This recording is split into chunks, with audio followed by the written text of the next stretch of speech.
I always thought my life was simple, not boring, just predictable in a comforting kind of way. After 25 years of marriage, you develop a rhythm. You know each other's patterns, moods, little quirks. Sophia and I had ours. Morning coffee, a quick check-in call during lunch, dinner together, and wine after the evening news. Nothing extravagant, nothing groundbreaking, but it was ours, and I believed it worked. At least, I thought it did. With both our kids off at college, the house had grown quieter. Sometimes too quiet, but we filled the silence with each other. Little jokes, passing touches, old stories we told 100 times. I honestly believed she knew me better than anyone. Maybe I relied on that belief too much. Then one Thursday evening, we were sitting on the couch just like always. The TV was on but muted, the remote in her hand. Out of nowhere, she turned to me and said, "Can I ask you something without you freaking out?" I chuckled, thinking it was one of her random questions. That's usually how she started the weird ones. "Sure," I said, curious. She gave a small, nervous laugh. "I mean it. Just hear me out, okay?" I nodded. "Go ahead." She hesitated only for a moment and then asked, "What would you think about opening our marriage?" At first I thought she was joking. I laughed, expecting her to crack a smile, but she didn't. Her face held this frozen, expectant look. I blinked at her. "Wait, what do you mean by that?" Sophia turned fully toward me, arms crossed. Like a hall pass, or maybe something we do together. Just once. Nothing serious. Just to explore. That word, explore, hit me like poison. "You're serious?" I said, trying and keep my voice steady. "I'm not saying we have to do it," she replied quickly. "Just talk about it." My heart was racing, but I tried not to show it. "Where is this coming from?" She looked away for a second. "I've just been thinking. We've been together a long time, Bruce, and I love you. You know I do. But maybe we've gotten too used to each other." "You mean you're bored?" I said flatly. "That's not what I said," she answered. But the meaning hung there anyway. I want to feel something different. Not with someone else instead of you. With you. I want to experience this with you. I couldn't even meet her eyes. I stared at the television, at nothing really, trying to stay calm. That night I lay awake, eyes locked on the ceiling, while she slept beside me like nothing had changed. But everything had. She'd said, "Open our marriage." The phrase circled in my head like a song you can't shake off. We'd made it through so much. Kids, jobs, health scares, the day-to-day way of life. And now she wanted to explore, like we were college freshmen playing with boundaries. I gave it a few days. I hoped she'd bring it up again. Maybe say she'd been joking or that she'd had too much wine. But she didn't. She acted like the conversation never happened. Like she hadn't just detonated a grenade in our living room. By Sunday, I couldn't keep it in anymore. We were in the kitchen doing dishes. I shut the dishwasher a little too hard, and she looked up. "You okay?" she asked. "No," I said honestly. She leaned against the counter, arms crossed again. "It's still bothering you?" "Of course it is." I snapped.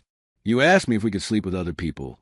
Sophia, that's not something I just brush off. It was just an idea," she said defensively.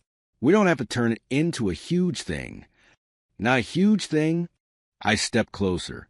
"You suggested bringing someone else into our marriage after 25 years. That's not a passing thought, Sophia. That's a goddamn earthquake." Her eyes narrowed. "You're being dramatic." "No," I said, try and keep it together. "I'm being honest. You want me to be okay with watching you be with someone else? Or worse, pretending I'm into it?" "That's not what I said. You said we could experience it together. What does that even mean?" She didn't answer right away. Then she said, "People do it, Bruce. It's not the end of the world. For me, it is." She looked at me, and for the first time in a long time, I didn't recognize what I saw in her face. And then she said something that made my skin go cold. "You're just afraid of change." That was when I knew something inside her had shifted. Or maybe it had been shifting for a while, and I just hadn't noticed. I wanted to believe this was a phase. Midlife restlessness. The quiet house messing with her head. But things started feeling different. Her phone buzzed more often. She started dressing up just to go out for errands. Perfume, hair done, gym visits that didn't leave her sweaty. And that smile, the private kind, like she had a secret. I didn't want to snoop. I swear I didn't. But one night, she fell asleep on the couch and her laptop was open. Her profile was still logged in. Not her real name, just a shadow icon and a username that included our wedding date. I clicked. Swinger forums, private groups, messages to strangers, liking posts about partner swaps, group events. And the messages, God, they were explicit.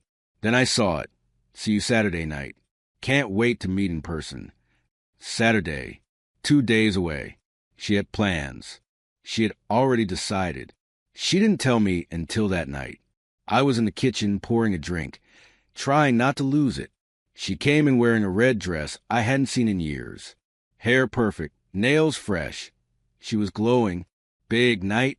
I asked, calmly as I could. She smiled. Yeah, I wanted to talk to you about something. I waited. There's a party tonight. Something a little different. Private. Just for couples. Open-minded people. I kept my voice steady. What kind of party? She smiled again. A swingers party. I blinked, pretending I hadn't just read the invite 2 nights ago. A what?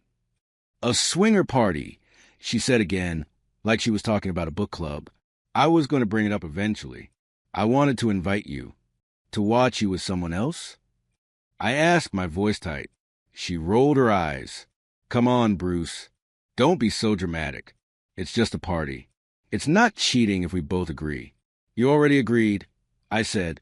You made plans before even telling me. She crossed her arms. Because I knew how you'd react. Damn right, I said. I react this way because we're partners. Or at least I thought we were. You don't just spring this on me and expect me to smile and go along. You're stuck in some old mindset, she snapped. People do this. It's supposed to bring couples closer. I took a breath, heart pounding. Is that what you really believe? She held my gaze. Yes, and I want to try it with you. A long silence followed, and then I said, if you walk out that door tonight, if you go to that party, we're done. No coming back. No talking it over later. Done. She stared at me like she couldn't believe I meant it. You're serious? More than ever. She let out a slow breath, looked down, then walked right past me, grabbed her purse, didn't say another word. I stood there in the kitchen, hands on the counter, watching the door close behind her. And just like that, the silence returned. But this time it felt permanent. I didn't move. I just sat there in the dark, trying to figure out when I stopped seeing her clearly. When did things begin to change? Was it this year? Last year? 5 years ago? I couldn't say. At 1:42 in the morning, I heard the garage door creak open. Her car. She came home, but I didn't didn't ask where she'd been or how it went. I didn't want to know. I listened instead. The sharp tap of her heels on the hardwood, the soft jingle of keys as they landed in the bowl by the door. The fridge opened, then shut. Water bottle. A glass placed on the counter. Then silence. She walked past the living room like she was coming back from a regular errand. Still up? She asked casually, like nothing was wrong. I didn't answer. She lingered for a beat, hoping for a response. When I gave her nothing, she let out a quiet sigh, like I was the unreasonable one, and headed down the hallway to our bedroom. I sat there for what felt like hours. I couldn't sleep. My body was still, but my mind raced. Eventually, I picked up my phone, not really looking for anything, just something to occupy my hands. Out of habit, I opened the photo gallery. Old pictures, us, the kids when they were small, birthdays, beach days, even that dinner we had in Rome. Moments frozen in time, back when things felt whole. Then I saw it, a video file. No name, just a timestamp 2 hours ago. My chest tightened. The phone had synced automatically to the cloud. She'd forgotten that it was still linked to mine. The thumbnail was enough to raise the alarm. A dimly lit hotel room, red ambient lighting, a wine bottle half in view, and her arm, unmistakable, with a bracelet I gave her on our 15th anniversary. I felt something twist in my gut. I tapped play. Her face filled the screen. Close to the camera, smiling and laughing, voice slightly slurred, flirtatious. "Film this for me," she said to someone behind the phone. "I want to remember it." She backed away, and then the rest came into view. 3 shirtless men surrounding her, touching her like she was a prize. She welcomed it, kissed one, then another, whispered something to third that made him grin and pull her closer. She looked radiant, vibrant, more alive than I'd seen her in years, and not once did she look like someone who was holding on to a life back home. I stopped the video before it finished. I couldn't bear to see more. I just sat in that quiet room, screen black in my hand, heart heavier than it had ever been. She hadn't just made a mistake. She hadn't just cheated. She recorded herself doing it, gleefully, proudly, and unknowingly handed me the evidence like it was some vacation memory. That was no accident. That was a choice. The next morning, I came out of the guest room. I hadn't slept, just stared at the ceiling all night. Sophia was in the kitchen, humming as she made coffee, like she'd just come back from a spa weekend. When she saw me, she smiled, slid a mug across the counter. "Morning," she said. "I figured we could take a drive later, maybe lunch by the lake." I didn't answer. I just looked at her. The smile faded a little. "What?" she asked, quieter now. I sat down, placed my phone on the table. "Sit," I said. She hesitated, then obeyed. For a moment, something flickered in her eyes. Recognition. The cloud. The sync. The video. But it was too late. I opened it. Played it full screen. She didn't say a word as it played. Just watched herself, laughing, undressing, being touched, being wanted. Like none of it mattered. Like none of US did. Her voice, her body, her joy, given freely to strangers. When it ended, I locked the screen and looked at her. "I didn't know it would upload," she whispered. "I don't care," I said. "You still went. You still did it. And you smiled while you did." She started crying, reached for my hand. I pulled away. "I made a mistake," she said. "I just wanted something new. I didn't mean to hurt you." "No," I said. "You didn't make a mistake. You made a plan." She got up, started pacing, babbling about feeling lost, disconnected, unsure of who she was. Said we could fix it. Therapy, a fresh start. I asked her one question. "Then why were you smiling?" She opened her mouth, but nothing came out. I stood, calm now, detached. "I'm done." She blocked my way, desperate. "Please don't do this. We have a family. A life. You can't throw it all away over one night." "You threw it away when you left this house," I said, walking past her. She called after me, cried, begged, but I didn't look back. I drove that night. Nowhere in particular. Just miles of road under the tires and dark sky above. My phone buzzed over and over. Texts, calls, voicemails. All from her. Apologies. Please. Empty promises. The one that stuck. It didn't mean anything. But I'd seen the video. Seen her smile. Seen the way she touched him like it did mean something. Something more than me. More than us. Around 3 o'clock in the morning, I parked at the edge of a quiet park we used to take the kids to. I sat in the car and watched the street lights sway in the breeze. Then I picked up my phone and sent her one final message. "There's nothing left to talk about. I'll be filing in the morning." Then I blocked her number. It felt like coming up for air after drowning for years. The next day, I followed through.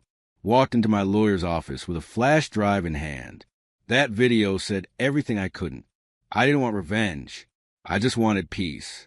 I canceled our credit cards, changed the locks, packed up her belongings, and set them outside. When she came home and saw it, she didn't say a word, just picked up what she could and left. I told the kids we'd talk when they were ready. Told my sister. Told Marcus, my closest friend. I wasn't hiding. This wasn't my shame to carry. She came back 2 days later. Stood at the screen door, looking worn down. "Bruce," she said, voice raw. I panicked. "I didn't know how to talk to you." I nodded. That would have been a good place to start. She wiped her face. "I thought if I did something wild, I'd feel alive again." "And did you?" I asked, No, I just feel sick. She looked past me into the house. Can I come in? I shook my head. Not anymore. She stepped back like I'd hit her. What about the kids? They'll know, and they'll decide for themselves. She tried to say something else, but I closed the door. That was the last time she stood on my porch. 6 months later, the divorce was finalized. Quick, brutal. She cried in mediation, tried to delay it, said we could fix it. But that video erased every excuse. It was undeniable. We split the assets. I kept the house. She moved into a condo near the freeway. I didn't ask how she was paying for it. Didn't care. The kids struggled at first, but they understood. I never spoke ill of her. They made up their own minds. Time passed. The house got quieter. Not empty, just peaceful. I started walking more, eating outside, finding moments to breathe. One day I caught myself laughing. A real laugh. It surprised me. One afternoon, while taking out the trash, Dean, my neighbor, stopped me. Hey, Bruce, can I say something? I nodded. It's about Sophia. Before everything, I used to see her leaving a lot during the day. Sometimes she got picked up by a guy in a black car. Same guy a couple times a week. I didn't think much of it then, but after the divorce, he looked uncomfortable. I should have said something. I didn't want to interfere. You didn't do anything wrong, I said. And just like that, something inside me settled. It wasn't just that night at the hotel. She had been living a separate life for a long time. The party was just when she stopped hiding it. And I didn't feel hurt anymore. I felt free. She wasn't lost. She was gone. And instead of honesty, she chose silence and deception, left piece by piece until there was nothing of her left. But I was still here, still standing, still whole. That night, I sat on the porch with a drink in hand, watching the sun dip low over the neighborhood. It used to be our porch. We used to plan dreams here. Now it was just me. And you know what? It didn't feel lonely. It felt like freedom, the kind you forget exists until it finally comes.